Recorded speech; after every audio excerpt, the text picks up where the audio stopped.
LLC, appeal of the Planning Commission decision reference Waldorf Station.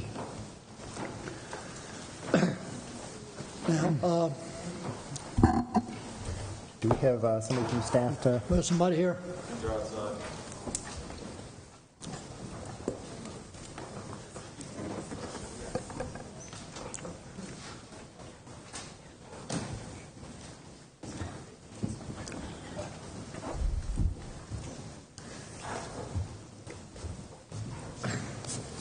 Good evening. Good evening.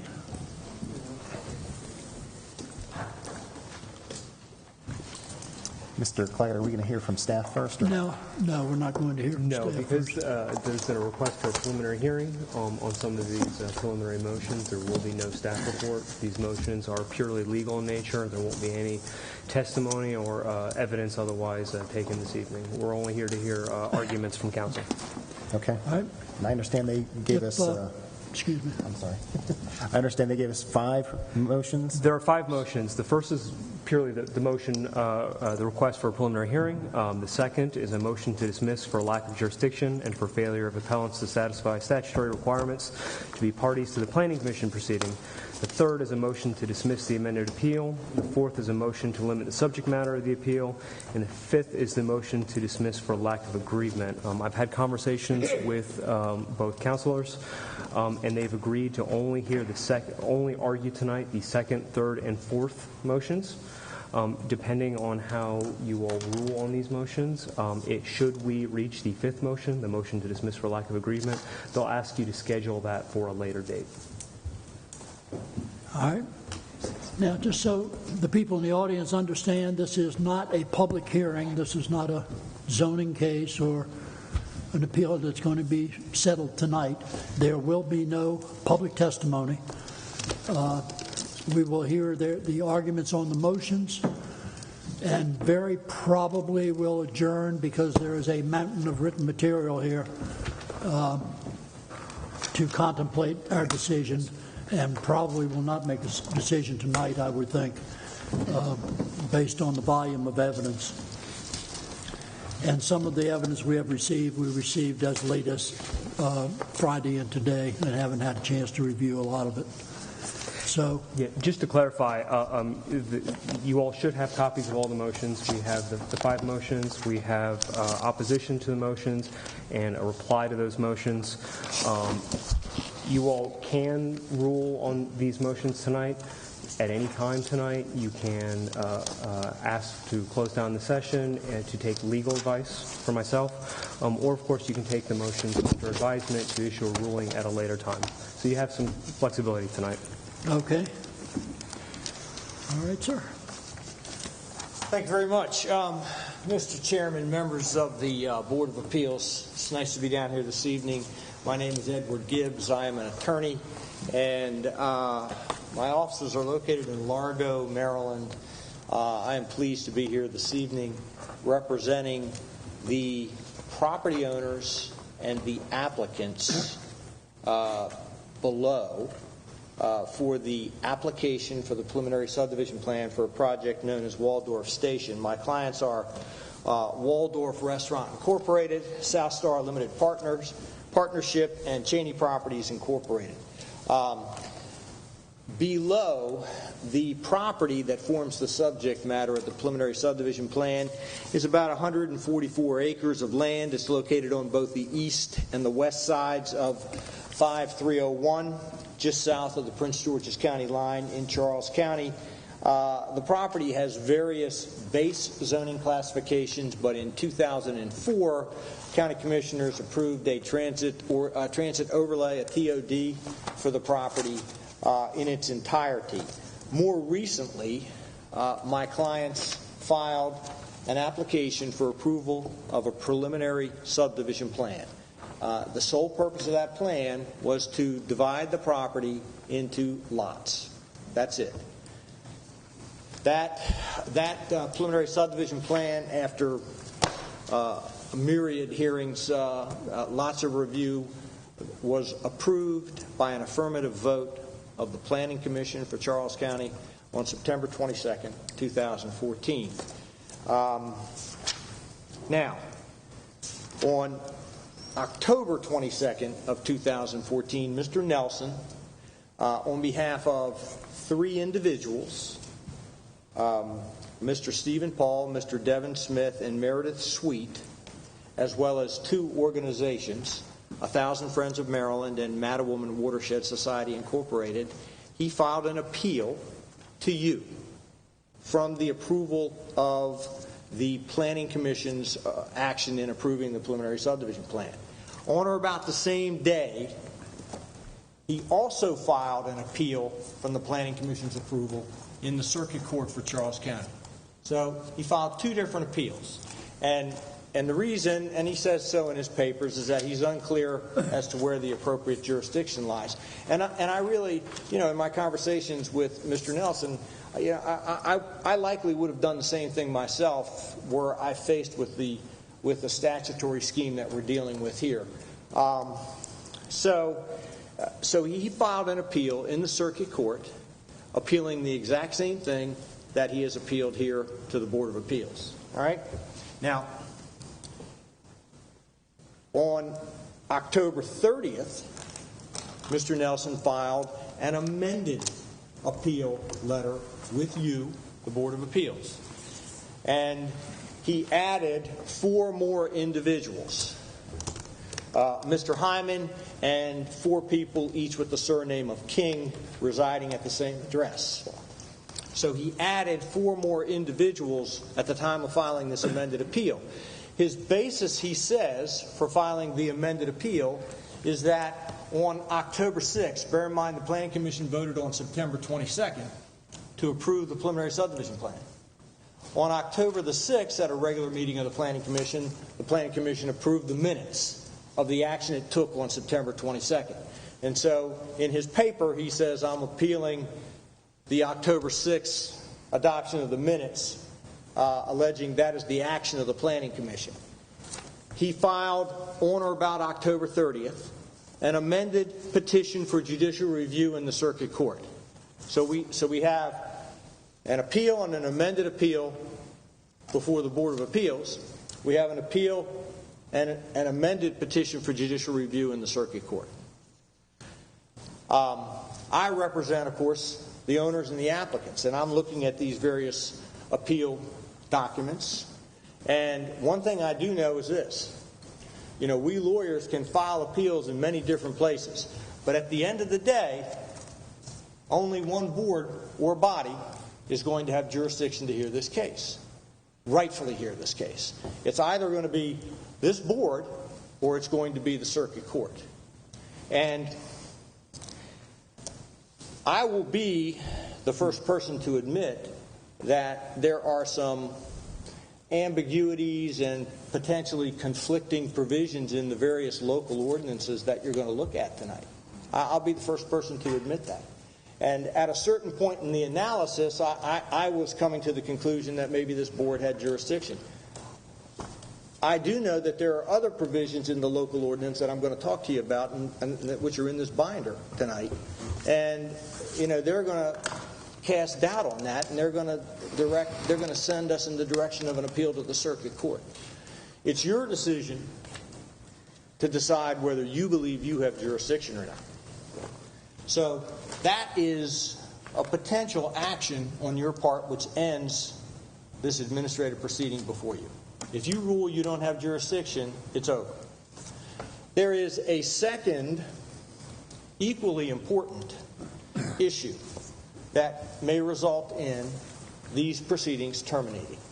And that is, if you decide that you have jurisdiction to hear this case, then you have to look at the status of the appellants who have filed before you. Okay? And you have to decide whether they are properly before you, whether they are able to note an appeal to the Board of Appeals, assuming that you have jurisdiction. And our position is that, and I'll go through this with you. This is sort of trying to set the stage here, because this is complicated. This is complicated. I get complicated when I look at it and start going through the statutes. But it is our position that your subdivision ordinance is crystal clear. This is a subdivision case. It's not a special exception. It's not a rezoning. It's not a variance. It's not a permit. It's none of the things that come under your zoning ordinance. It comes under your subdivision ordinance. And your subdivision ordinance has an express provision that says anyone who wants to file an appeal from the action of the Planning Commission must be an aggrieved party. An aggrieved party. And I have cited cases in my papers, and we'll talk about them tonight. But there's no doubt as to what a party is. You have to be a party to the proceeding. And none of these appellants were parties to the Planning Commission proceedings that resulted in the approval of the preliminary subdivision plan for Waldorf Station. So there are basically two really critical, fundamental issues that have to be decided, and your decision on either one can terminate these proceedings and send this matter into the circuit court. So that's sort of where we're headed.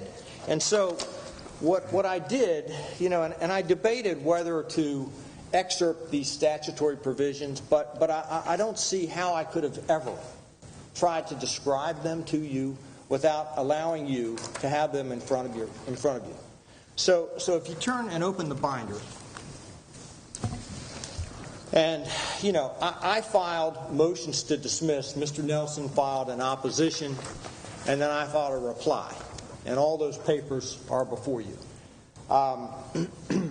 Now, the question becomes, and I think you need to look sort of like at the jurisdictional issue, and do they have the status to be here? If you have jurisdiction, you can do them both at the same time, rather than trying to go back through the same ordinances twice. So when you look at Mr. Nelson's papers that he filed, I said I don't think the board has jurisdiction, and by the way, even if you do have jurisdiction, these people definitely don't have the status to be here because they're not aggrieved parties. And so Mr. Nelson, in his reply, he basically says, I want to look at local government article 10-305 of the annotated code. And if you turn to tab 1, and you will see behind tab 1, section 10-301, scope of subtitle, and above that, subtitle 3 of the local government article, and it says, express powers of charter counties and code counties, and Charles County is a code county. So, we turn the page, and Mr. Nelson cited provisions from section 10-305 in his opposition. And he said, I'm not certain where jurisdiction lies, but I have a theory as to why the board has jurisdiction, and it's 10-305 of the local government article, which is designated familiarly as part of the Express Powers Act, because no county or municipality in the state of Maryland has any inherent authority to exercise planning and zoning authority. No counties in the state do. That is a power reserved to the state, and the state chooses to delegate those powers to the counties. And so Mr. Nelson quotes from section 10-305, and he says, 10-305 says that a county may enact local laws to provide for the establishment of a board of appeals. And he says under jurisdiction, the County Board of Appeals may have original jurisdiction to review the action of an administrative officer or unit of county government dealing with the issuance of certain things. And he says approvals, dealing with an approval or an adjudicatory order, that covers a subdivision plan. And therefore, and he cites two cases where the courts in Maryland have not decided the question of the jurisdiction of a Board of Appeals to hear preliminary subdivision plans, but where preliminary subdivision plans were appealed to a Board of Appeals in counties other than Charles County. And but they don't really go into the issue of analyzing the jurisdictional aspect of whether a Board of Appeals under the Charles County ordinance in particular has authority to hear an appeal on a preliminary subdivision plan. And I've taken the liberty of underlining in red the word may in two places there, because under 10305, it's not required. And I cited a case in my papers. In general parlance, in statutory construction, the word may connotes that you have the power to do something. The word shall connotes that you must do something. If it says may, you may do it, you may choose to do it. So, under this code provision, a local government entity such as Charles County could decide to create a Board of Appeals and could decide to give that Board of Appeals the jurisdictional elements that are outlined in this provision here. So, Can I ask a question on this? Because I think this is good that you're walking through it, but I want to make sure I get this point while I'm thinking of it. So if I'm to adopt your view of the language, is I'm looking at 10305A, right, where it talks about a county may enact laws to provide for, number one, the establishment of a Board of Appeals. It sounds like if you interpret may to say that they could do any one of or some combination of those four things, but not necessarily all of them, that's your position of the word may, right? That's correct. So you're suggesting that a county could establish a Board of Appeals, but not necessarily establish a quantity or qualifications or terms of a Board of Appeal. Well, under this provision, that's correct. That's correct because it's the permissive. The General Assembly in this provision was leaving up to the county how they would constitute the Board of Appeals, how many there would be, what their terms would be, and what their powers would be.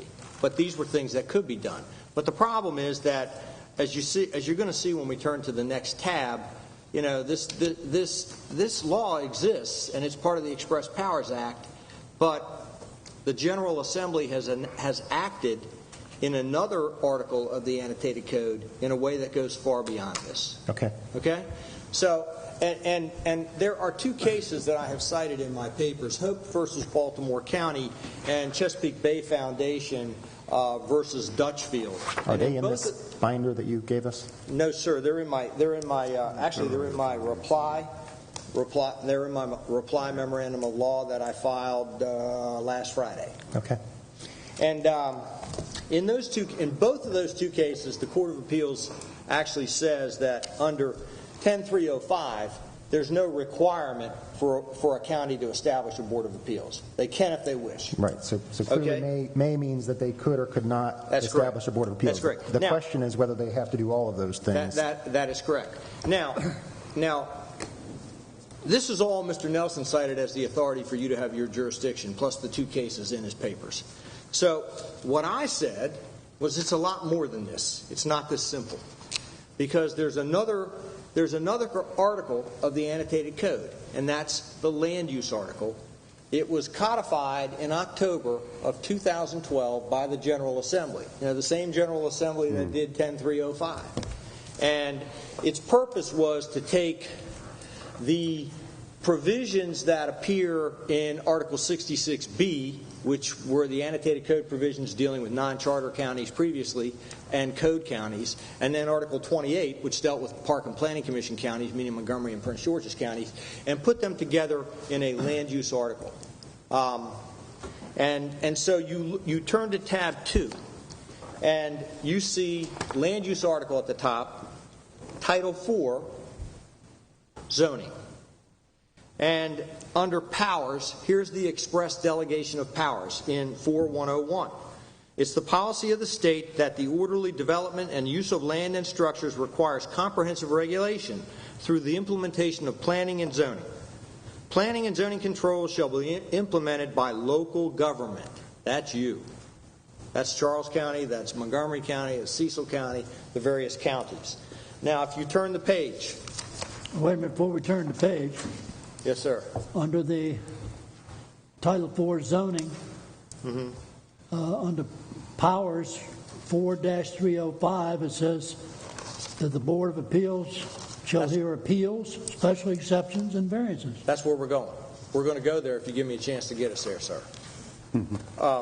So if you turn to the next page, is 4301, Board of Appeals. unlike 10305, the land use article mandates the creation of a Board of Appeals.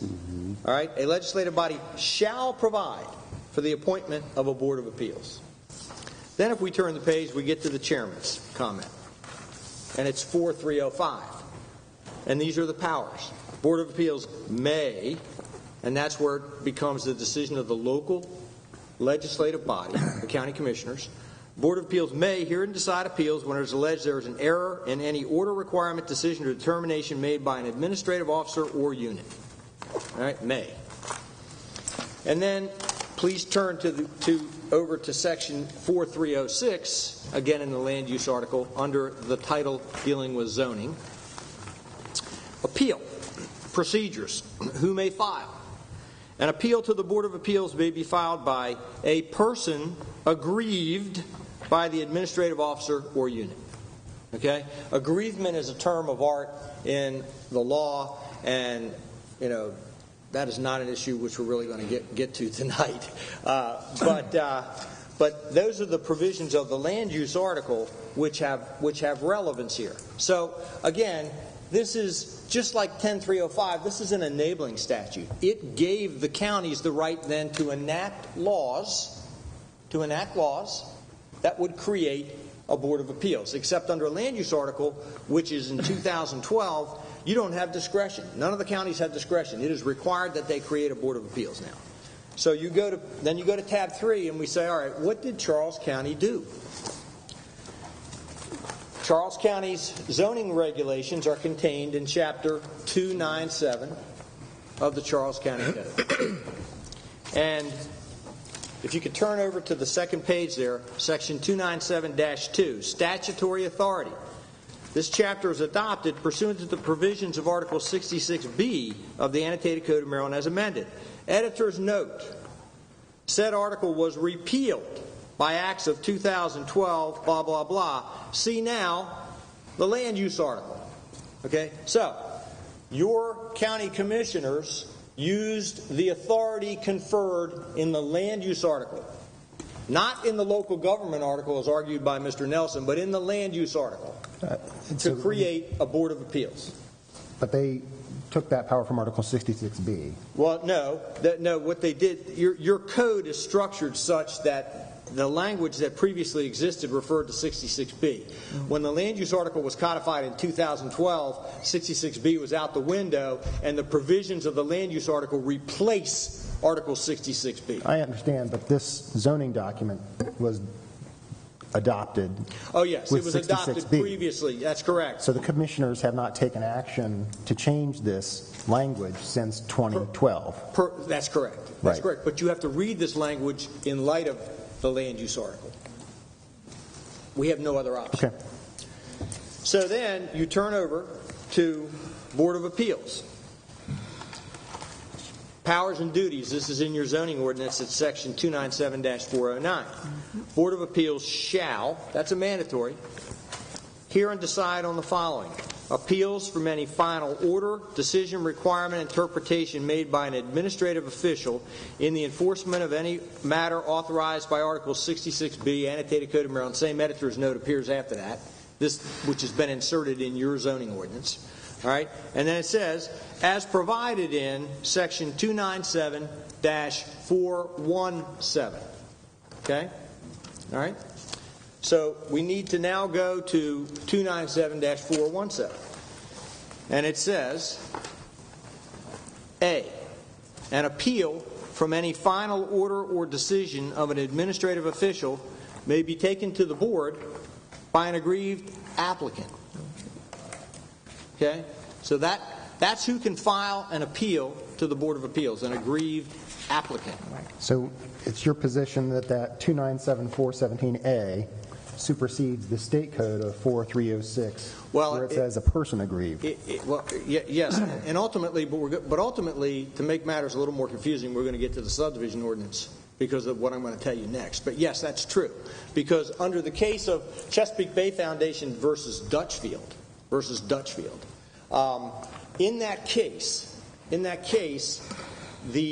there was a gentleman who bought a little island in the Magathie River, and he set about, and it had an old house on it that was very small. He demolished it and built a new house without any permits. And he was building too close. He was in the critical area, and he didn't comply with setbacks in the Anne Arundel County zoning ordinance. So after the fact, after the house was built and he got cited, he filed an after-the-fact request for variances. And when he filed for those variances in Anne Arundel County, the structure is a little bit similar. A variance in Anne Arundel County is first heard by what they call the administrative hearing officer. He has an evidentiary hearing, and he makes a ruling. And in that case, the Magathie River Association appeared before the administrative hearing officer and opposed the grant of the variances. Mm-hmm. The hearing officer granted the variance. There was a provision in the Anne Arundel County Code that said an aggrieved party may appeal the decision of the administrative hearing officer to the Board of Appeals. So appeals were filed by the Magathie River Association, by the Maryland Maryland Critical Area Commission, and by the Chesapeake Bay Foundation.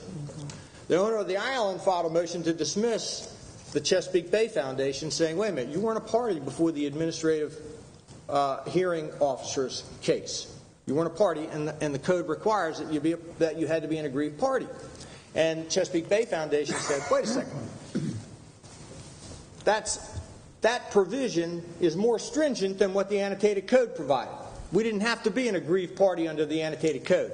And the Court of Appeals, and it's important to note that this decision was made by the Court of Appeals in August of this year. Mm-hmm. You don't get any more recent law than this. Mm-hmm. And the Court of Appeals said, no. The grant of authority, even though it did not require you to be an aggrieved party in the annotated code, the grant of authority in the annotated code is exactly that. It's the grant of a power under home rule to the counties. Because the General Assembly had to get out of the way of the counties, because trying to regulate local land use matters at the state level was contentious, contorted, and protracted. And the Court of Appeals held, we will not hold the Anne Arundel County Ordinance, which is more restrictive than the annotated code, requiring you to be an aggrieved party. We will not hold that ordinance to be in conflict with the annotated code Express Powers Act, because it is a natural exercise of the power that the General Assembly has conferred on the counties. So when we get to the subdivision ordinance, it has application to this provision, but it has even more application to the subdivision ordinance when we get there.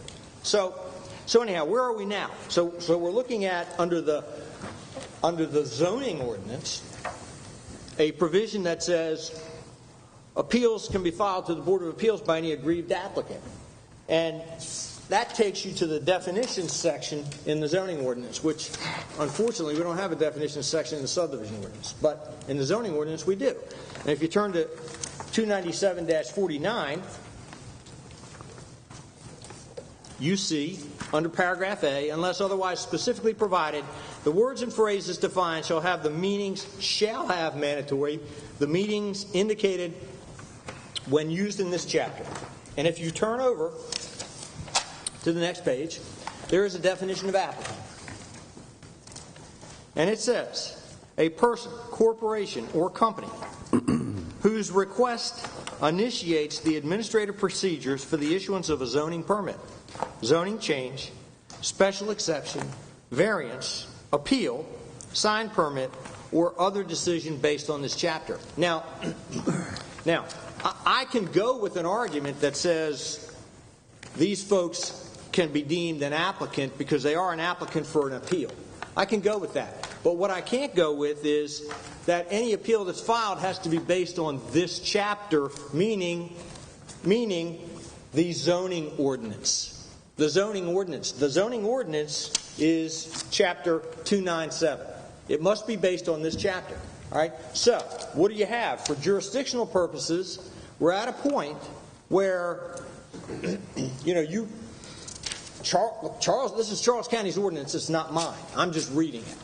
And Charles County has chosen, through their own terms, to limit these appeals based on the zoning ordinance to the Board of Appeals.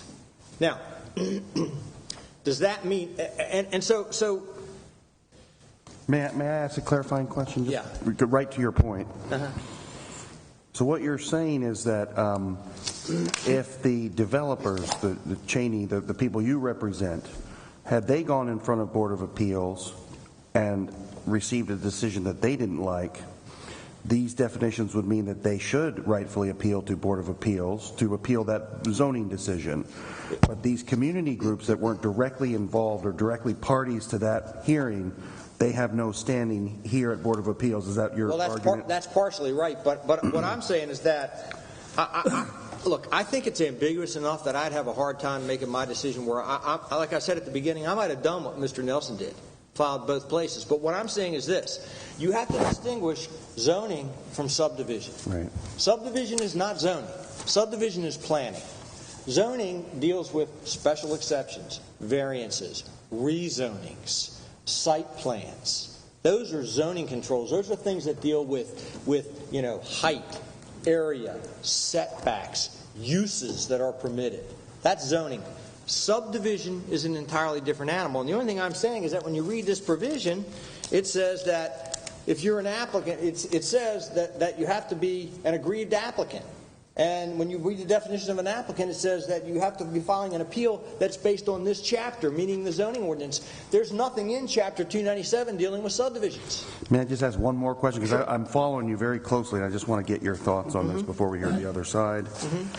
Back on your first tab, Right. 10305? Yes, sir. Labeled 289 at the bottom. That's the second page in your first tab. Yes, sir. You pointed out to where you've underlined may twice on this page. I appreciate that. I just noticed, though, obviously, that, whichever way we decided this, let's say we decided we wanted to hear it or we decided we didn't, or let's say we decided to hear it and we ruled either way, we try to knock down what Planning Commission did or we reaffirm what they did or decline to act. Either way, the remedy is down below to go to the circuit court. And down at circuit court, it literally says any person aggrieved by the decision. So no matter which way we rule, isn't this headed for court, period? And so isn't this a crazy diversion It's asking really, us to stick our necks out for little to nothing? No, it's really not, because with the utmost of respect, and I appreciate your... I just want to ask a candid question because sometimes when you get really complex, it's good to kind of cut through. Right? I understand. A decision made by the Board of Appeals may be appealed to the circuit court, because ultimately the legislature wants you to get to the circuit court at some point. All right, but the question is, when do you go to circuit court, and who goes to circuit court? Because even from the Board of Appeals, you have to be a party before the Board of Appeals to go to the circuit court. That's in here too. You have to be a party to the Board of Appeals proceeding to go to appeal to the circuit court. But if you could just let me finish my Sure, absolutely. my Thanks analysis. for humoring me with the question. So we're in a point here, when I finished, but when I finished reviewing all of these provisions, I had, I said, I'm not sure where the jurisdiction really lies. I have concerns. But then, because of the definition of applicant, saying it had to be an appeal related to the zoning ordinance, so then I looked to the land use article. If you'll turn to tab 4, land use article segregates zoning from subdivision. It segregates zoning from subdivision. But that's a change that happened in 2012 after our laws were adopted in the county. Well, Article 66B dealt with zoning in one section and subdivision in another section. But it dealt with both. Right. But in Article 66B, interestingly enough, under the section on subdivision, there's no mention of an appeal. No mention of an appeal whatsoever. Which is all the more reason why, in that scenario, appeals would have gone to the Board of Appeals before. But if you look at Title V that I've quoted here, you look at the powers, and I'm trying to be as simple as I can. I mean, unfortunately, this is not, look, this is a statutory interpretation issue, and Mr. Nelson and I and Mr. Claggett, we go to law school and we study all these things, and we walk out and we think we know something, and then we start looking at these things and we realize how little we actually do know. So I can appreciate if none of you, I don't know your backgrounds, I don't know if anybody's an attorney up there, but it's hard. to wade through this. But you have to then look at subdivision section of the land use article, because that's what we're dealing with. We're not dealing with zoning, we're dealing with subdivision. And there's a delegation of powers again in the annotated code. It says here, except as provided in this subsection B, the territorial jurisdiction of a planning commission over subdivision is limited to land located in the local jurisdiction. Then you turn to 5102, and it talks about how the planning commission must suggest regulations, that being a subdivision ordinance, to the Board of County Commissioners for them to adopt. All right, and then you go to the next section that I've got highlighted, which is 5401 of the land use article. And there you have it, judicial review. A legislative body may authorize judicial review by the circuit court of any matter arising under this title. Now, I will proffer to you, as an officer of the court, that nowhere in the subdivision section, Title V of the land use article, will you see the words Board of Appeals mentioned. Nowhere will you see an appeal to the Board of Appeals mentioned in Title V. And this provision seems to say the legislative body may provide for an appeal to the circuit court. There is no mention of an appeal to the Board of Appeals on a subdivision matter. So then I went and looked to the subdivision regulations. Okay? And once again, subdivision regulations are in a different chapter of the Charles County Code. And you look over under 278-3, authority and territorial limit. And you will see again that the reference to the land use article. And it says the following regulations governing subdivision of land are hereby established for all areas of Charles County. And then you turn the next page. There are sections missing I haven't included, obviously, but you get to 278-106, appeals. A decision of the Planning Commission may be appealed by an aggrieved party, as provided in the Annotated Code of Maryland. Now, there's a reference to the Annotated Code of Maryland. Now, the Annotated Code of Maryland land use article talks about appeals going to the circuit court on subdivision matters. So, from a jurisdictional standpoint of are we in the right place? You know, I have the utmost respect for the Board of Appeals. I have no problem being in front of the Board of Appeals. But I also have an obligation to look at the statutory scheme, and if I think that there's an issue, I have an obligation to bring that to the fore as well. You know, but it's certainly not clear. It's certainly not clear, because after I read Hope versus Baltimore County, you know, I said, man, I think the jurisdiction is in the Board of Appeals. But then I read this section of the land use article on the subdivision ordinance, and I say, you know, it's talking about an appeal directly to the circuit court. What I do know is this. And that is that here's what I don't have, in my view, any ambiguity on. And that is that if this board has jurisdiction,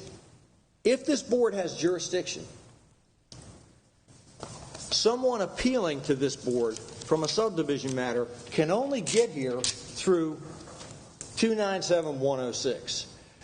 No one can ignore the express requirements for appealing the action of the Planning Commission on a subdivision matter. That's what we're doing. This is not a zoning matter. The Waldorf Station preliminary subdivision plan was a subdivision plan, not a zoning plan. And you can't get to, if you assume the board has jurisdiction, the only people who can appeal to the board are aggrieved parties. Aggrieved parties, not aggrieved persons. This is what the Charles County Planning Commission, Charles County Board of County Commissioners have said. Charles County Board of County Commissioners adopted this section of the code. And remember the case that I talked to you about, Chesapeake Bay Foundation versus Dutchfield. It's the same thing. The provisions in the land use article of the annotated code say appeals may be taken to the Board of Appeals by an aggrieved person. An aggrieved person. The subdivision ordinance says by an aggrieved party. Party means party. And under the teachings, which this case decided in August of 2014 is on all fours. It is on all fours. It is expressly relevant because it dealt with an Anne Arundel County ordinance that required appeals to the Board of Appeals to be brought only by aggrieved parties to the hearing before the administrative hearing officer. And the Chesapeake Bay Foundation said, that ain't fair. The annotated code says you just have to be an interested person under 10305. They were trying to argue that provision. And the Court of Appeals said, no, we are not going to rule that Anne Arundel County's ordinance, which is more restrictive and requires you to be an aggrieved party to the administrative hearing officer's case, we are not going to rule that that's in conflict with the Express Powers Act, which Mr. Nelson has argued in our case. They have said that is a natural extension and exercise of the express home rule power that the General Assembly gave to the counties. And that's what we have here. And so we get to the next point. Excuse me a minute while we're on that point. Yeah. In 5102, subdivision regulations is under purpose. The subdivision regulations shall be for the health, safety, welfare, and common interest of the citizens of the local jurisdiction. So, That's correct. If a citizen of this county feels that this project is detrimental, they don't have a right to appeal it? No, sir. Not. Look, I didn't draft this section of the county code. It said you had to be an aggrieved party. That's because that's the whole point. No one has an automatic right to go to court because the courts would be absolutely littered and cluttered with appeals. You already are.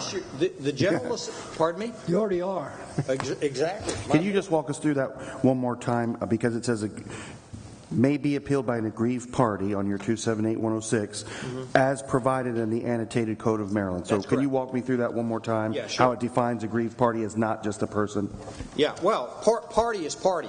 I cited a case, it's really the seminal case on standing. It's the Brynjarski case. And there's also a case called Medical Waste Associates, which is cited in the Chesapeake Bay Foundation case. And under... All right, I don't want to get too technical here, but under what we call common law, which is like not statutory law, but under common law, in order to have access to the courts, there has always been a requirement that a party show a requisite interest in the proceedings, a requisite interest. And so under common law, there were two requirements. You had to be a party to the proceeding you were appealing from, meaning you had to have participated in some manner in that case below. And then you have to be aggrieved by the decision made in that case. And again, aggrievement is a separate issue altogether that we are not even getting to this evening. And so what I'm saying is that under 278-106, the Board of County Commissioners has said if you want to appeal a decision of the Planning Commission, you can do so as long as you are an aggrieved party. Not an aggrieved person, but an aggrieved party. Even if it said aggrieved person, you couldn't live in La Plata and appeal something that happened in How can you Waldorf. have an aggrieved party involved in a Planning Commission decision? There are no sides. There's no testimony. There's no public hearing. There are procedures for people. You can file a letter saying I want to be a party to this Well, proceeding. some of these people spoke before the Planning Commission, didn't they? Doesn't that make them a party? No one spoke. None in of this them case. did? Nope. We're going to get to that too. Well, that's because it's not allowed. Yeah, but they filed though, right? They put papers. You can file written comments. You can file written testimony. You can register and say I want to be a party to this proceeding. I disagree with what's happening. There are many ways to become a party to a proceeding. Many ways. I'm sorry, but I'm having a very difficult time with this. When a project this large that can affect so many things, traffic, the environment, air, I don't know well, and the people in this county don't have a right to appeal a decision that they think will be detrimental to this county? I can't buy that, and I'm never going to buy it. Well, Mr. Chairman, with the utmost of respect, I certainly appreciate your viewpoint and your ability to express it. But this is not something new. This has been here forever. This has been here since Blackstone Law wrote the changes. first law book. Law changes, It does. Well, okay? But for the record, aren't we? This is going to yeah. end up in the circuit court anyway. Right. So I agree with my colleague. We're probably sitting here wasting our time anyway, because whoever wins, loses, or gets on the bottom of this thing is going to end up in the court. And we're just blowing a lot of hot air here. But Well- I will never sit here and believe that you can justify to me that something that might be detrimental to the people of this county, that they can't appeal it to some body. I mean, that's unbelievable. Well, I mean, I don't care what the Court of Appeals said. well, you can read the statute I don't care. here, and it says, I by don't an care. aggrieved I don't believe party. it, and I think they were wrong.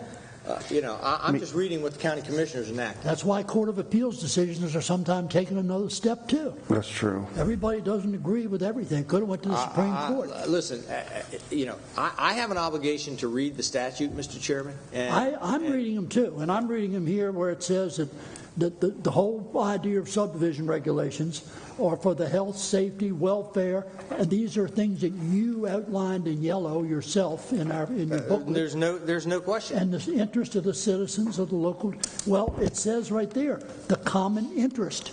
Well, if that's the common interest, why can't people that have a common interest appeal? I mean, for the purposes of this appeal, I think the question, Mr. Chair, is the appeal is on the subdividing of the land, right? Not the project in total, right? So the question is, can you be aggrieved because the land was subdivided, right? I mean, and if I'm a preservationist, perhaps I could be an aggrieved party if they're slicing up a giant Let's set parcel. aside the issue of aggrievement to keep things simple. I'd like to put a pin on that, and Mr. County Attorney, I'd love some help from you on that point. Yeah. Whether we have jurisdiction or not. Yeah, I think so. So I have a question about jurisdiction, and I have a question about party for you. In terms of jurisdiction, if we assume we have jurisdiction, what's the harm? Well, again, I think that it's arguable under the code that you may or you may not have jurisdiction. So when you say what's the harm, I mean, I guess the harm would be if you didn't statutorily have jurisdiction and you exercised it, that's a legal harm. I don't know that it's a personal harm to me or to my client if you exercise jurisdiction. And I think that's arguable. But what I do have problems with, is people appealing who have not satisfied the statutory requirement to appeal. Okay? I'm not saying, and this is directed to you, Mr. Chairman, I'm not saying that any of these people don't have an interest. But you have to follow the rules set forth in the statute for qualifying. And this statute clearly says you had to be a party to the subdivision proceeding before the Planning Commission. None of them were. Let me just say on that point, Mr. Nelson filed 2 pleadings in the circuit court. And I attached copies of both of them to my reply memorandum. And in each of his pleadings, he specifically states, quote, petitioners were not parties to the agency proceeding. He has admitted in pleadings filed in the circuit court that none of his clients were parties to the Planning Commission proceeding approving the preliminary subdivision plan. Now, he has, after the fact, after we raised this issue, he's now come back in his opposition memo and he said, oh, wait a minute, one person, Meredith Sweet, and let me read this quote. And if you look at page 8 of Mr. Nelson's opposition memo, he says, moreover, Meredith Sweet was a party to the proceeding below. Indeed, she testified in opposition to the Waldorf Station Plan at the September 22, 2014 Commission hearing. And he cites you to the video. And so I had my secretary prepare a transcript of what Ms. Sweet testified to at that hearing. And she testified before the Planning Commission began its regular agenda during the time, just as you did tonight, Mr. Chairman, where you gave an opportunity for people in the audience to say their piece about anything not on the agenda. Actually, technically, it says not related to a case before this body. Isn't that right? That's what ours says. That's what ours says. Yeah. Okay, Ours says the general operations of this board, but not related to a specific case. That's Okay, what our that's disclaimer fine. says. Well, here's what the chairman of the Planning Commission said that night on September 22nd. Coincidentally, it was the same night the Planning Commission voted to approve the preliminary plan. And he said, Planning Commission, do we have any personal appearances not related to items on the agenda? Our first speaker on personal appearances will be Ms. Meredith Sweet. Will you please come forward? And Ms. Sweet came forward, and I have transcribed her testimony verbatim. And she came forward, and she's one of the appellants here, but she came forward and she said, I want to testify about the Walmart Supercenter. I do not want the Walmart Supercenter, and I'm paraphrasing her comments. And she never mentioned the preliminary subdivision plan.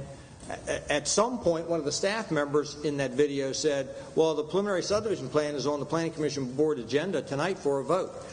She never asked a question about the preliminary subdivision plan. She never said, I want to become a party to the preliminary subdivision plan. She never said, I'm in opposition to the preliminary plan. She said, I'm in opposition to Walmart Supercenter. That's all she said. That does not make her a party to the preliminary subdivision plan case. We understand that argument. It cannot. Can I understand I guess, like I mentioned, I had two questions. One was, what's the harm if we believe that we have jurisdiction? The second, I think, is to your point on the party. And as I read both sides of this argument, and I'm assuming here we're still going to hear from the other attorney. Your name is Mr. Macy. Sorry, Mr. Nelson. Or Nelson, Mr. Nelson. I hope I have the opportunity. Yeah. So my other question to you is, what is the process in Charles County for the Planning Commission for someone to become a party of a preliminary plan approval? Great question. Well, first of all, I've never handled a preliminary subdivision plan before the Planning Commission in Charles County. I mean, I've been a zoning attorney my entire career, but I've never handled a preliminary subdivision plan down here. I don't know. I do know that the case law talks about how you become a party of record to an administrative proceeding. And it says you can write in and request to become a party. You can send a letter in voicing your concerns about an application that's pending. You can go to a hearing and request the opportunity to speak at a hearing that's being considered on an application. I mean, there are many ways that you can do that. So all of those were options. Okay. Any person in this county could send a letter to the Planning Commission saying, I want to be a party of record to this proceeding because I don't like it. Or I like it. Or I have a concern about this or that or whatever. That is true. You can sign in here to speak on any particular case, and you can sign in at the beginning to speak on general operations of the board. So I thank you for the argument. I understand what you're arguing. Thank you. I actually listened to the recording that evening today, and there were actually three other people that spoke that night that I thought were addressing the Waldorf station, and I noticed that we haven't mentioned those other three. Well, no one else who testified that night is a party to this proceeding. Mr. Nelson, in his paper, he says that he claims the only person of his clients who could have been a party was Ms. Sweet. He actually says she was a party, which is, I like Mr. Nelson. That's an incorrect statement. Yeah. She was never a party to the preliminary subdivision plan. So none of his other clients. There may have been other people. There were some other people who spoke in that time at the beginning of the Planning Commission hearing. But then again, those are not items you're not talking about items on the agenda at that time, and the Planning Commission's consideration of the preliminary subdivision plan wasn't occurring at that time. But all I can deal with is Ms. Sweet. Because that's the only appellant here who is alleged to have possibly been a party. So to answer your question, I think it's really gray as to who has jurisdiction here. And if the board decides it has jurisdiction, then I think there's rationale for the board to say that. Well, just out of curiosity, then, have you heard back from the circuit court? No, because that's all in the preliminary stages. The attorney for the Planning Commission has an obligation to advise all parties that an appeal has been filed. That just came out within the last week. I now have to file a pleading saying I intend to participate in that proceeding. But then again, if this board takes jurisdiction, I'm assuming circuit court proceeding is not going anywhere. Because if this board says it has jurisdiction. Well, the circuit court could also hear it and send it back to us. Mr. Chairman, I'd like to suggest that I think we've gotten a great summary of that side. I'd like to suggest that we move on to Mr. Nelson with your permission so we can make, because I've heard a few legal questions that, just not to telegraph, but I'm going to probably want to have some consultation. It's unlikely I'll be willing to vote on a decision tonight. But I want to make sure we give Mr. Nelson adequate time to speak. I appreciate that. And I'll just say I had two other motions, but they're really not dispositive of the entire proceeding, and I'll just submit on my papers, and I'm sure you'll discuss those with your counsel. Thank you. Thank you so much. Good evening, Mason Nelson. I'm counsel. Want to get on the microphone, please, sir? Good evening, Mason Nelson. I'm counsel for the citizen protestants in this case. Let me first address the core basis of the legal challenge, because it's the foundation. There's a fundamental principle in Maryland administrative law that when an administrative body makes a decision, it has to put down on paper what the body decided and why. So every time I imagine when this body, the Board of Appeals, hears a special exception case or a variance case, it instructs its lawyer to sit down and write an opinion in accordance with your factual conclusions and how you apply the law to the facts, and then you reach a decision, and then the lawyer drafts it and submits it to you, I imagine, for your review, and you review it, and you vote to endorse it, and then you sign it, and that's your order. That's called a written articulation of the agency's decision. It's a fundamental requirement of Maryland administrative law. So, and that rule also applies to the Planning Commission. And the core problem in this case is, and I'm going to get to the issue of whether a citizen can participate as a party, but I'm addressing something more. We say they can't. They're not allowed to participate. They can try to, but I want to talk about what the obligation was. The Planning Commission had an obligation under Maryland law, unequivocally, to put on paper what it decided and why. In this case, there is nothing. They took an oral vote, no discussion, no articulation, no written findings.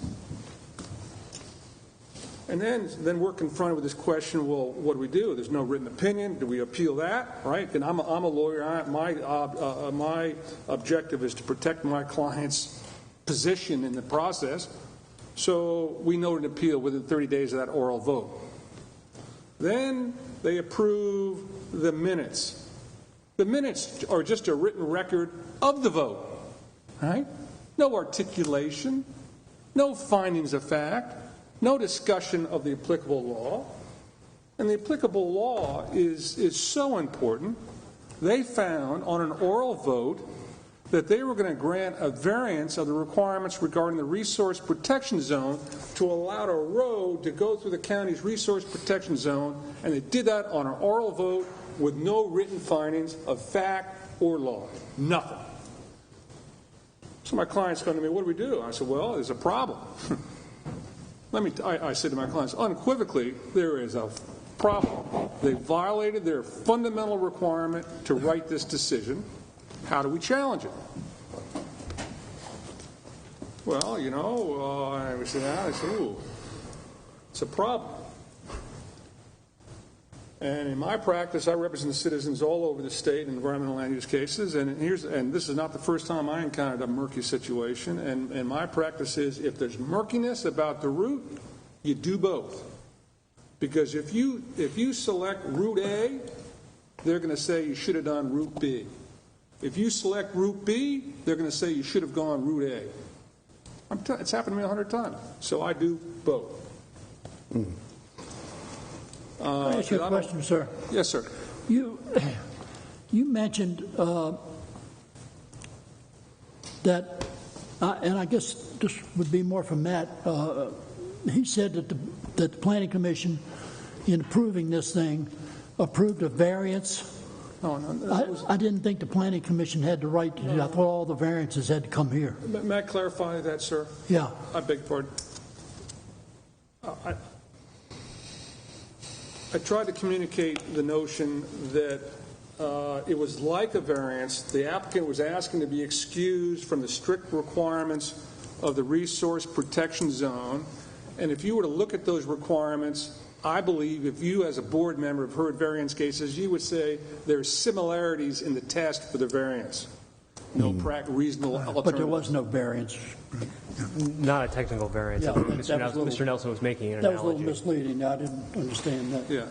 Okay. Well, that's, just like aggrieved party has sort of a legal meaning, so does variance. So you kind of got our ears perked up. Right, I'm bit, sorry. I apologize for that.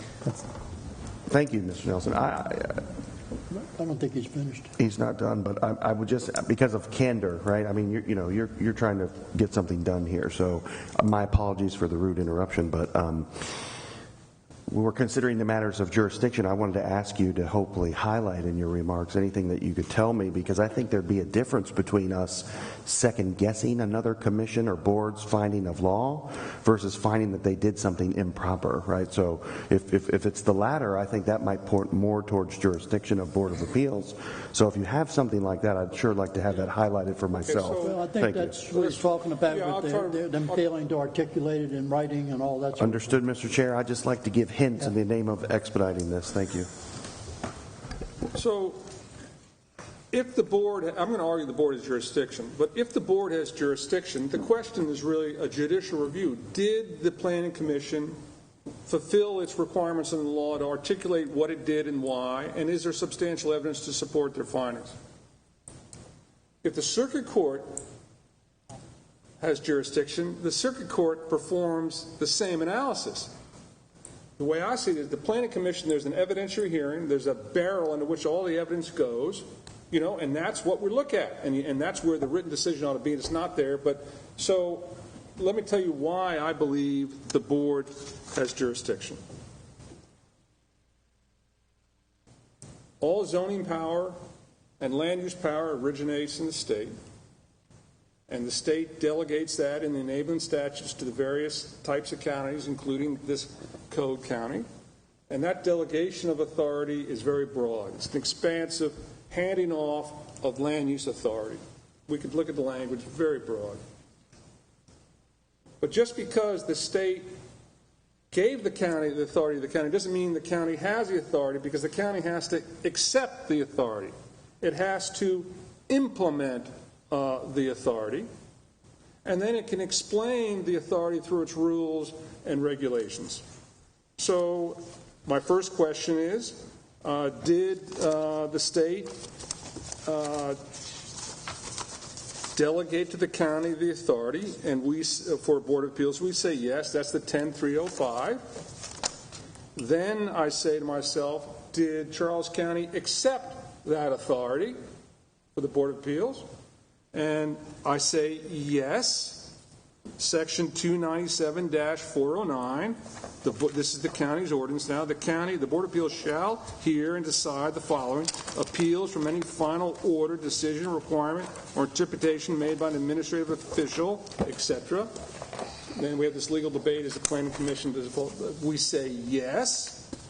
And then we have the rules of procedure for the Board of Appeals.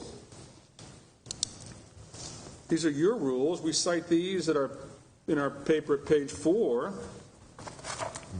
And the rule is talking about a request for reconsideration, the timeline of the appeal. But I think a reasonable person reading that rule would draw the conclusion that the rule is suggesting the board hears appeals from the Planning Commission. So we say the state delegated the authority to Charles County.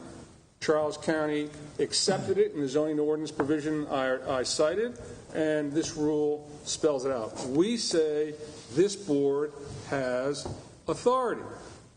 Now, if the board has authority, then it's a legal question. The question is, did the Planning Commission fulfill its obligation to articulate what it did and why? We say no. And then, is there any evidence to support their conclusion? And we say no, right?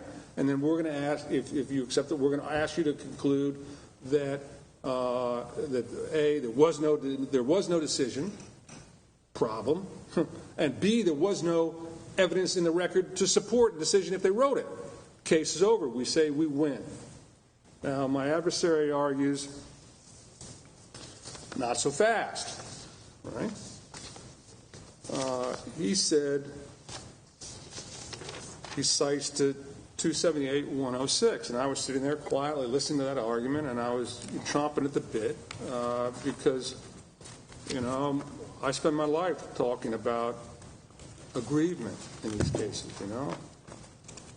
Done a lot of cases on aggrievement.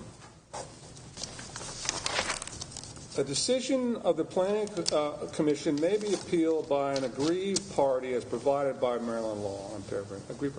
Well, what that is, you can appeal the Planning Commission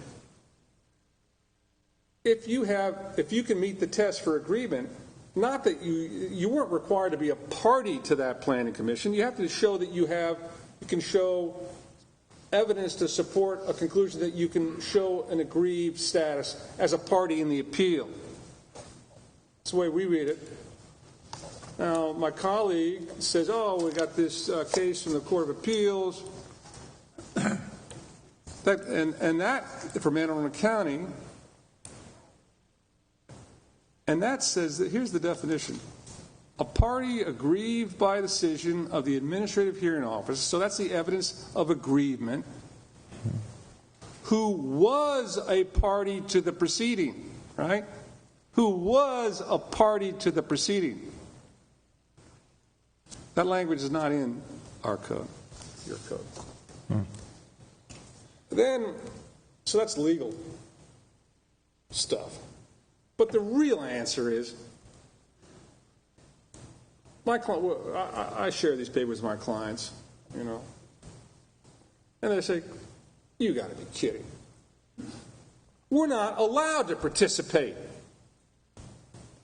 I had to force my way in to sign up as in the early phase, as Ms. Sweet did, And I'm a lawyer. I'm trying to protect my clients, and I draft the petitions for judicial review. I mean, we know an appeal here. The appeal, we're trying to protect these folks. The appeal here would cost $1,200, right?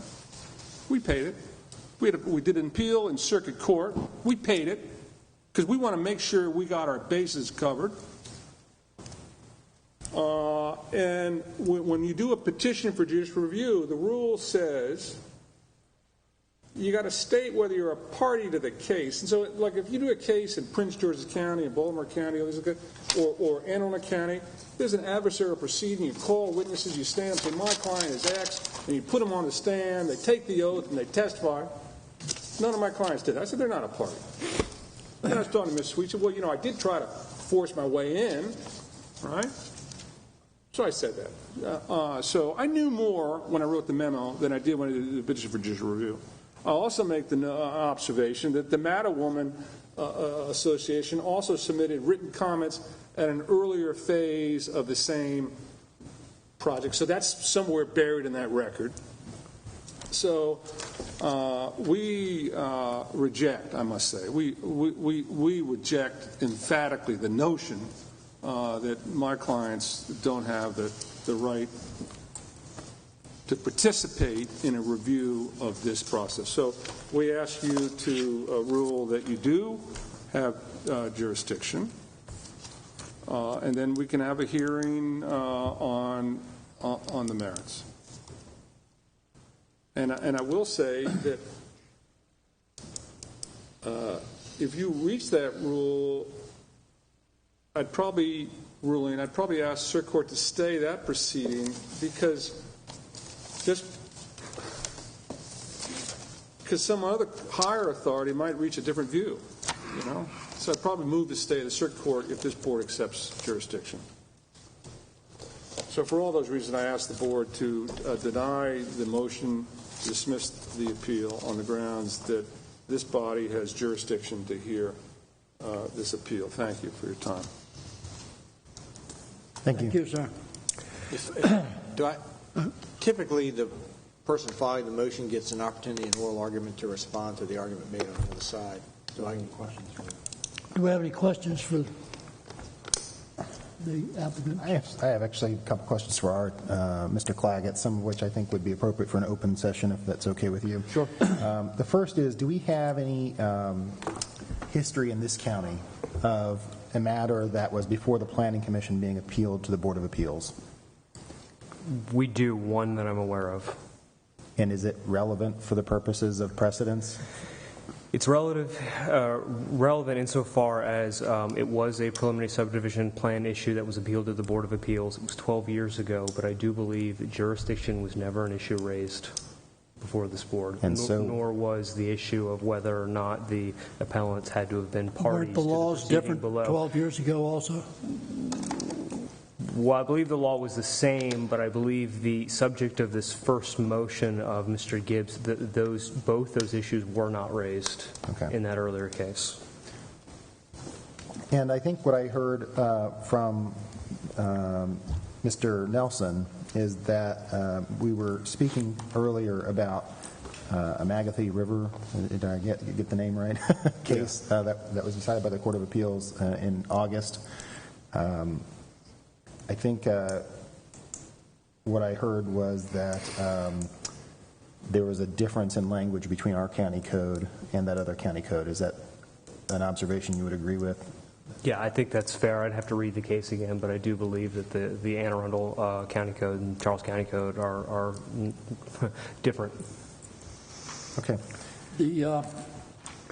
Have you ever attended the Planning Commission hearings, meetings? Yes. I've attended many of them. When they submit a plat for approval, somebody submits a plat for approval, you have a preliminary approval and then a final approval. Isn't, at the final approval, isn't the normal process is to just take a vote on it, and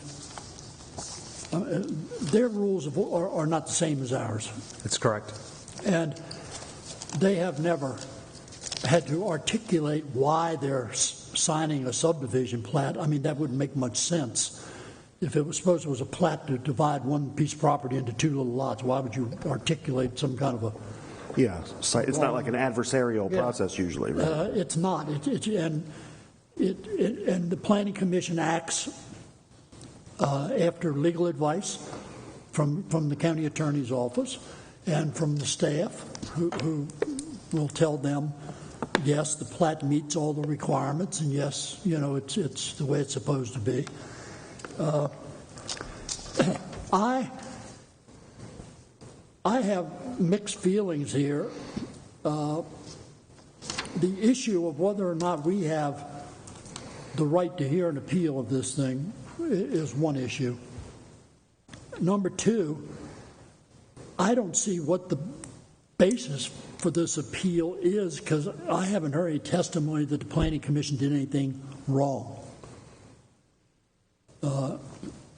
They followed normal procedures that they've been following for years and years, and I don't know how the recording of this plat injured anybody or hurt anybody.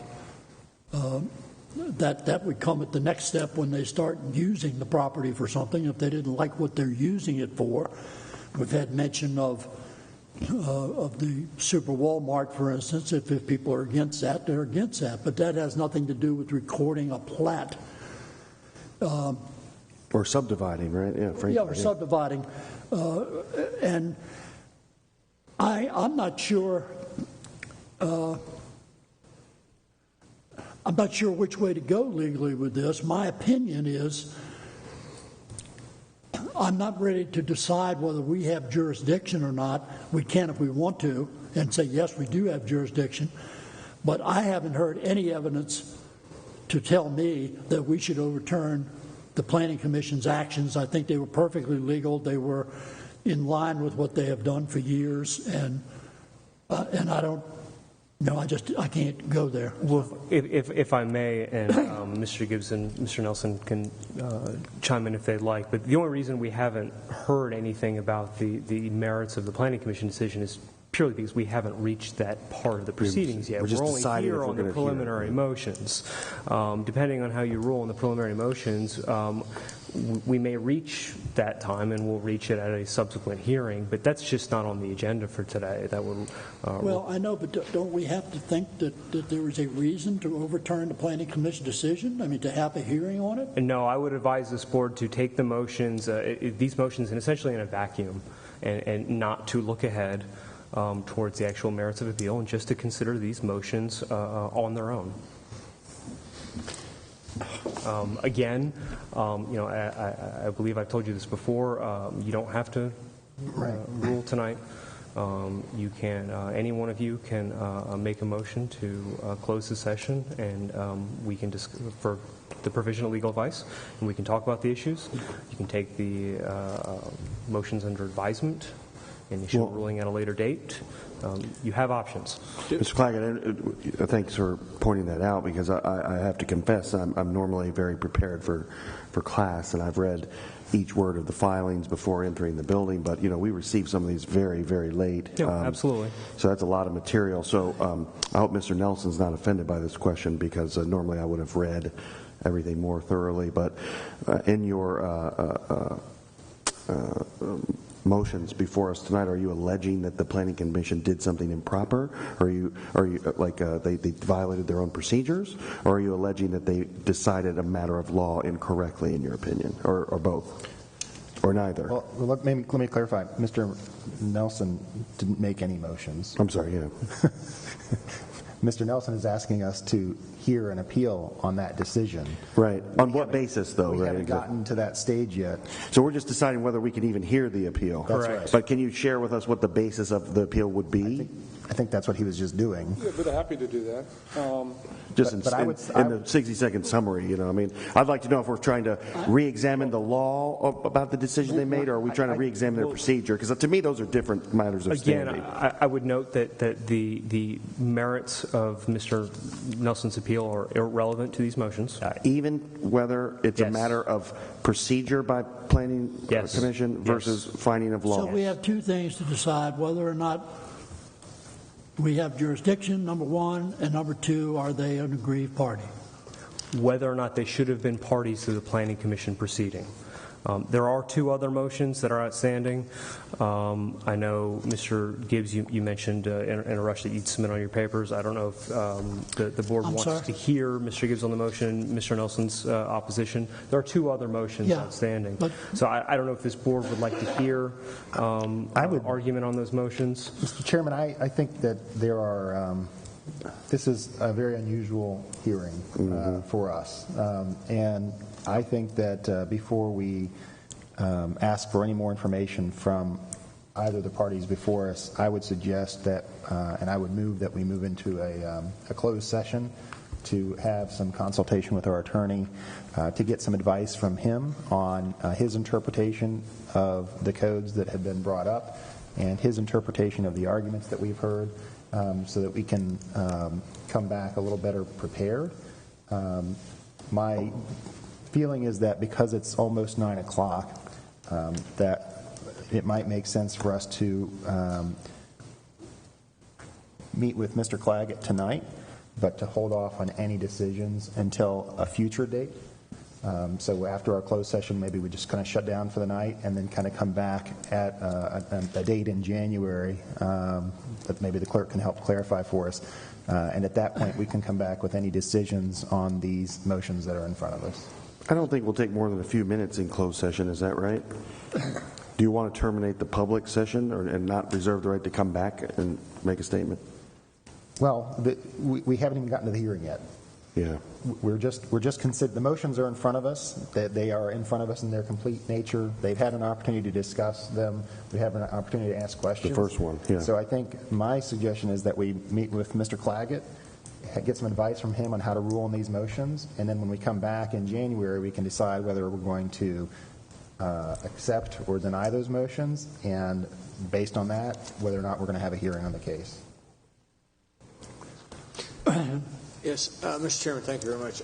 Just a point of order, as I had mentioned before, typically when you file a motion, the other party argues it, and then the person filing gets to respond to what they said. And I just had two very quick comments I wanted to make in response to what Mr. Nelson said. And the first is that, you will notice again that the only thing that Mr. Nelson referred to were, well, he referred to the merits of the case, but he referred to 10305. He never even got to an analysis of the land use article, which you have to get to, and which your own code acknowledges that is applicable.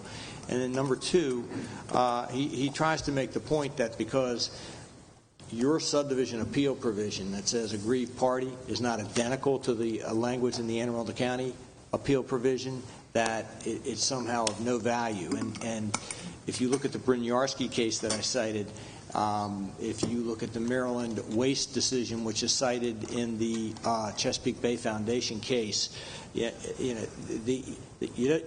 wording of the statute doesn't have to say, and they had to be a party to that proceeding. They don't have to have those words. It says aggrieved party. It is understood. It is understood in the law. Aggrieved party is a term of art. It means you had to be a party to the proceeding you're appealing from. And the mere fact that this language is not identical to the language in the Anne Arundel County Code, which is the only distinction Mr. Nelson made for why that case should not be precedent for a decision here, is really it's a red herring.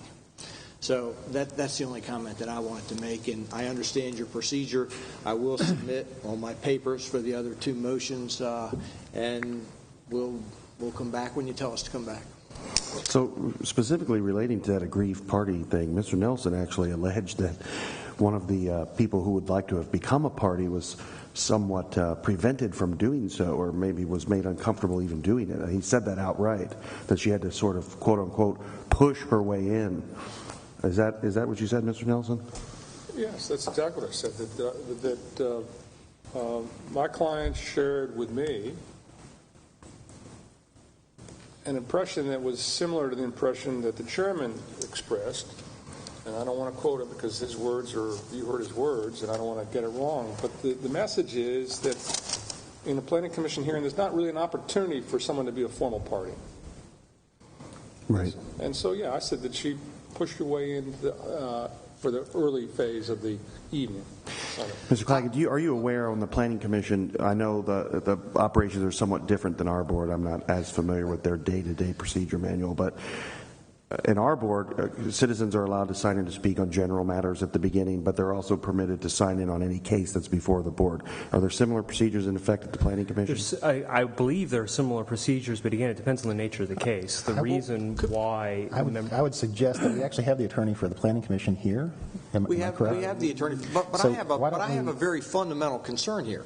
First of all, Mr. Nelson is giving evidence of a matter that's not on the record. And number two, if I heard him correctly, he said she barged her way into the preliminary matter. Is he talking about the September 22nd? I mean, because that's important, because we have a transcript, and there was nobody barging in to make those comments. I think Mr. Gibbs is correct. The record of the Planning Commission hearing speaks for itself. It does. And my only question is not necessarily related to the barge factor, but whether there is an opportunity, as there is on this board, to sign in properly to speak on a case, or only at the beginning. Yeah. But I would just note that, Mr. Nelson cited a case called Sugarloaf in his brief, and that case concludes a discussion of how one can become a party, and they say something as simple as sending in a letter saying I want to be a party makes you a party. None of that happened here. Okay. But I mean, you yourself, not Mr. Nelson, but you made the case earlier in this hearing that Ms. Sweet spoke at the inappropriate time of the hearing during the general matters, if I'm not mistaken. That's correct. You made that case. So, I mean, even if I didn't hear Mr. Nelson, I would still be curious to explore that avenue based on what you submitted.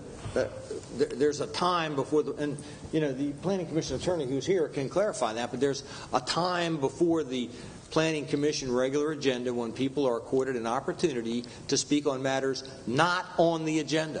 Yeah, we have that too, and that, again, I didn't need to hear from Mr. Nelson to ask Mr. Claggett if they had a chance to speak on individual cases, because you sort of inferred that she made that statement at an inappropriate time. Oh, no.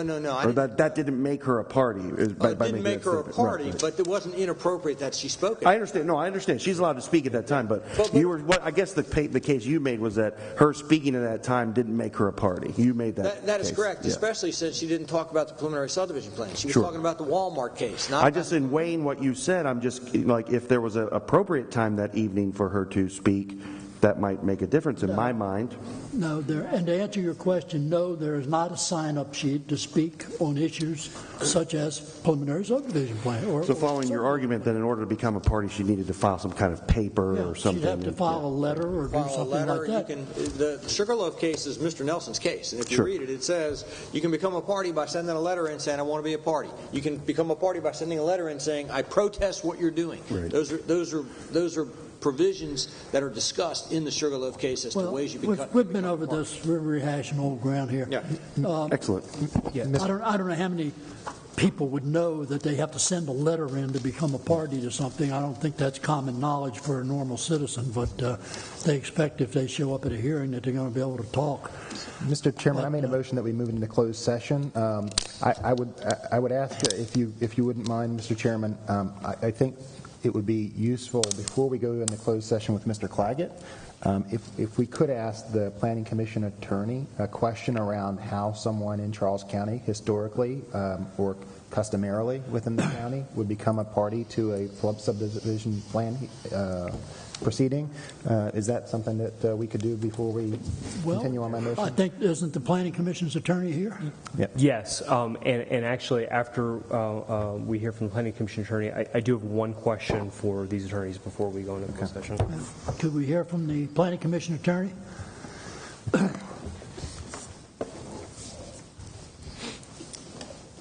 And good evening. It's true. We don't usually have so many distinguished guests. That's a good observation. And good evening, Good evening. members of the Board of Appeals. How can I help you today? Well, I think the question is, with procedure with the board, people being allowed to speak on matters such as the subdivision plat. Yeah, my question is there a typical process or a customary process that is used for parties other than someone submitting a preliminary subdivision plan? Is there a customary process for other parties to become a party to that proceeding within the Planning Commission? No, there isn't. When I look at the process for preliminary subdivisions, it is a process that is largely administrative, and it goes through the Department of Planning and Growth Management.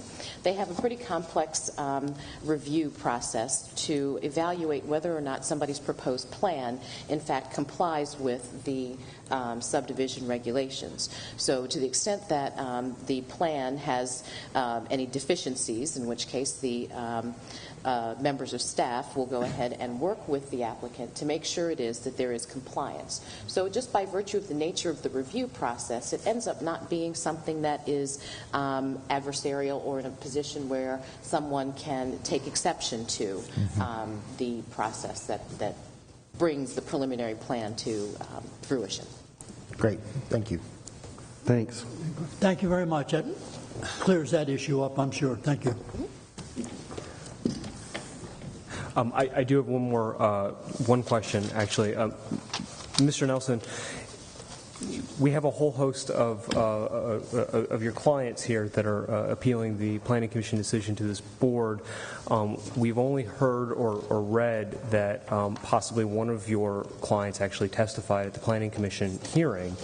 But I believe I heard you mention that the Mattawoman, and I assume you mean this is the Mattawoman Watershed Society, that they submitted comments at some point during the proceedings? That's correct. Okay. My point, I'm sorry, did I interrupt? Well, I guess my question is, assuming Mr. Gibbs' position is correct, that someone had to have been a party to the proceeding below. Is it your position that the Mattawoman Watershed Society essentially fulfilled any requirements to be a party by filing those comments? Our argument is, first, there's no requirement in the law that they'd be there. Understood. All right. But if... And I don't concede that point. That's a fundamental point. They didn't have to be there. But you say, then the next question is, who was there? Ms. Sweet was there, and the record will reflect that the Mattawoman Association submitted comments. Then we get into the legal debate. Well, okay, did those people have standing? Can an organization have standing under Maryland law, and so on? But what I'm saying is, one, no one needed to be there. Two, Ms. Sweet was there, and Mattawoman submitted comments. And then we have a legal argument as to what that means. And just in reply to that, the record will speak to itself whether Mattawoman was there or not, and whether they put something in the record to make themselves a party. The record will speak for itself there. But I must object vehemently to Mr. Nelson's characterization that Ms. Sweet was there. She did not attend the Planning Commission hearing on the preliminary subdivision plan. She testified about a matter that had nothing to do with the preliminary subdivision plan. She testified about her objection to the Walmart case and how she was frustrated because she didn't think there was a democratic process where a plebiscite could influence the decision made on the Walmart application. That has nothing to do with the preliminary subdivision plan. And as to what the Planning Commission can do and who can participate, I would in fact direct your attention to section 278.24 under major subdivisions, subparagraph I, Planning Commission action, where it specifically provides the Planning Commission will review the application, public testimony, and the report of the planning director.